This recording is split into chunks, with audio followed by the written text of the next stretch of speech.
Selamat pagi, Assalamualaikum Ibu. Waalaikumsalam. Apakah benar ini dengan orang tuanya dari Alas? Iya benar.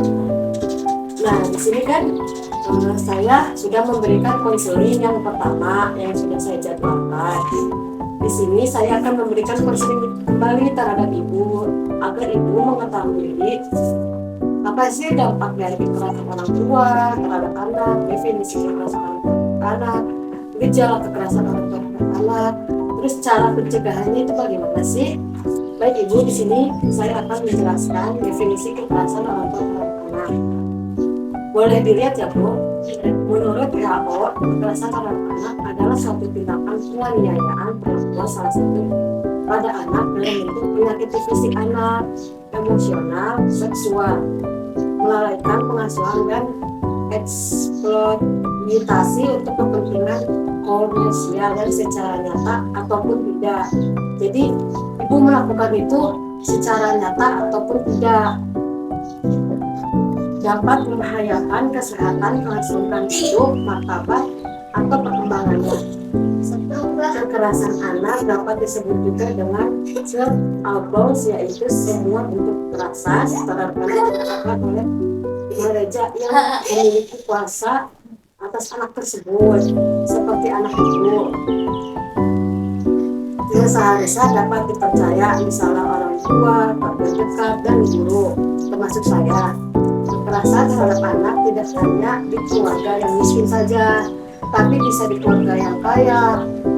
Mungkin kenapa bisa melakukan kekerasan terhadap anak itu mungkin orang tuanya sedang ada masalah, jadi menimpahkan masalah itu terhadap anak. Tapi tidak seperti itu ya Ibu, karena bentuk kekerasan terhadap anak tidak dibenarkan, karena memang di undang-undang ada pasalnya dan bisa dikenai hukum. Fenomena ini dapat terjadi pada semua kelompok kelas tadi yang saya sebutkan ya Bu, ekonomi, budaya, bahkan pada keluarga yang harmonis pun bisa Bu. Misalnya Ibu keluarganya tidak terlihat harmonis, tapi bisa saja bisa melakukan kekerasan terhadap anak, ADRT terhadap anak. Nah, di sini saya akan menjelaskan apa sih gejala kekerasan orang tua terhadap anak. Yang pertama itu ada luka pada anak, yang dimaksud itu seperti ada lembab-lembab di sekitar tubuhnya, ada barang yang rusak. Mungkin dengan melakukan kekerasan anak bisa melemparkan barang ke anak tersebut yang menyebabkan barang tersebut menjadi rusak. Pola makan dan tidur anak berubah drastis. Yang tadinya pola makannya teratur jadi menurun Ibu, karena ya masalah tersebut. Nggak mau sekolah anaknya, terus nilainya juga menurun, kehilangan minat belajar. Jadi yang tadinya anak minat belajar jadi malas belajar, punya sedikit teman ataupun tidak sama sekali.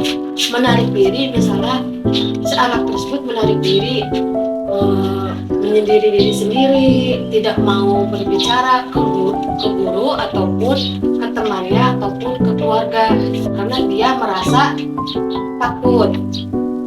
Menarik diri itu yang saya jelaskan tadi ya Bu, mudah emosional, jadi anak itu mudah marah-marah.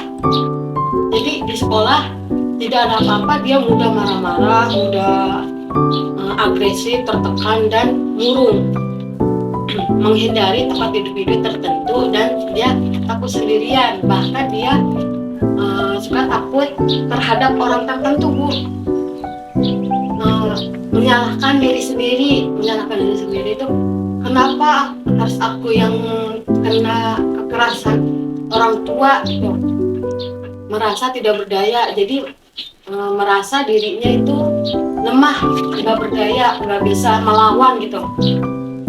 Minta uang lebih untuk alasan tidak jelas, berarti itu tandanya anak berbohong, karena itu gejala dari kekerasan orang tua terhadap anak.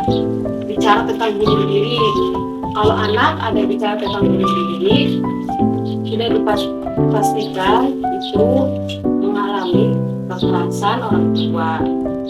Jadi saya sebagai guru pun harus bisa mengintervensikan ke orang tua dan anak, enggak bicara tentang sekolah ataupun teman, sering menangis tanpa alasan. Nah, di sini selanjutnya, bagaimana sih cara mencegah dan penanganan anak kemarin kekerasan orang tua? Yang pertama, beritahukan pengetahuan bagaimana cara melindungi diri.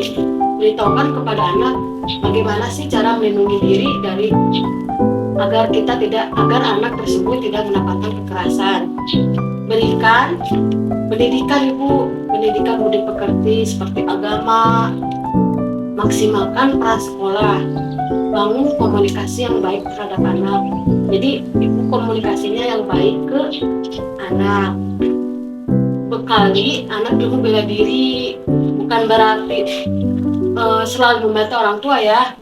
Dalam artian, jadi anak tersebut bisa membela diri ketika mendapatkan kekerasan orang tua. Segera laporkan kepada pihak yang berwajib. Nah, di sini ada dampak kekerasan orang tua terhadap anak. Kekerasan tak hanya meninggalkan bekas luka pada tubuh anak, tetapi juga emosional, perilaku menyimpang, penurunan fungsi otak, bahkan kualitas hidup anak yang menjadi korban menurun. Kualitas hidupnya itu menurun dari tadinya anak yang ceria, anak yang gembira, jadi kualitas hidupnya menurun, jadi murung, jadi pendiam, menarik diri. Luka itu bisa membekas sampai dia berusia dewasa, karena yang diluka itu fisiknya Bu, tak hanya fisik, emosional juga. Nah, di sini ada bentuk kekerasan. Yang pertama, kekerasan emosional itu apa aja sih? Dihina, jadi anaknya dihina, direndahkan, tidak diharapkan lahir ke dunia, tidak disayangi, mengalami perundungan, jadi dirundung anaknya itu. Dua, kekerasan fisik seperti ditendang, dipukul, dicekik, dibekap, diancam, serta diserang dengan senjata tajam. Baik Ibu, ada yang mau ditanyakan? Mungkin ada yang belum Ibu pahami. Saya mau nanya soal komunikasi yang baik pada anak itu sendiri. Jadi bangun komunikasi yang baik pada anak itu, selalu berkomunikasi kepada anak. Misalnya anak diam, ditanyakan kepada anak, mengapa nak seperti ini gitu ya Bu. Pokoknya komunikasi yang baik terhadap anak itu yang menurut anak itu nyaman ke kita. Paham Ibu? Jeda. Tadi Bu, saya boleh menanyakan kembali ke Ibu, apa sih definisi kekerasan orang tua terhadap anak? Boleh diulangi kembali yang tadi saya sebutkan dan saya jelaskan kepada Ibu. Menurut WHO, kekerasan terhadap anak adalah suatu tindakan penganiayaan atau perlakuan salah eksploitasi untuk kepentingan komersial secara nyata ataupun tidak, dapat membahayakan kesehatan, kelangsungan hidup, martabat ataupun perkembangannya. Kekerasan pada anak itu disebut juga dengan child abuse. Baik Ibu, di sini Ibu sudah memahami apa itu definisi dari kekerasan orang tua terhadap anak. Jeda dulu. Ibu di sini kan mungkin ada dampak kekerasan orang tua terhadap anak dan bentuk kekerasan. Nah, tadi saya jelaskan ke Ibu. Apakah Ibu boleh mengulanginya kembali agar Ibu dapat memahaminya lebih dalam lagi? Apakah Ibu bersedia mengulangnya? Dampak kekerasan orang tua terhadap anak, kekerasan selain meninggalkan bekas luka pada anak, tetapi juga emosional, perilaku menyimpang dan penurunan fungsi otak, bahkan kualitas hidup anak yang menjadi korban menurun Luka itu membekas hingga bahkan korban berusia dewasa. baik Ibu yang menjelaskan kekerasan, bentuk kekerasannya apa aja Bu? Satu, kekerasan emosional dihina, direndahkan, tidak diharapkan lahir, tidak disayangi, mengalami perundungan. Yang kedua, kekerasan tidak fisik seperti ditendang, dipukul, dicekik, dibekap, diancam, diserang dengan senjata. Baik Ibu, karena Ibu sudah sudah memahami apa itu definisi, apa itu gejala, bagaimana cara pencegahannya, dampak, bentuk semua itu dari kekerasan. Maka saya akhiri untuk konseling hari ini. Semoga apa yang saya berikan dapat bermanfaat bagi ibu dan orang-orang sekitar. Seperti keluarga, ibu juga bisa menerapkan itu kepada keluarga ibu agar tidak melakukan kekerasan terhadap anak. Baik ibu, saya sudahi ya. Assalamualaikum warahmatullahi wabarakatuh.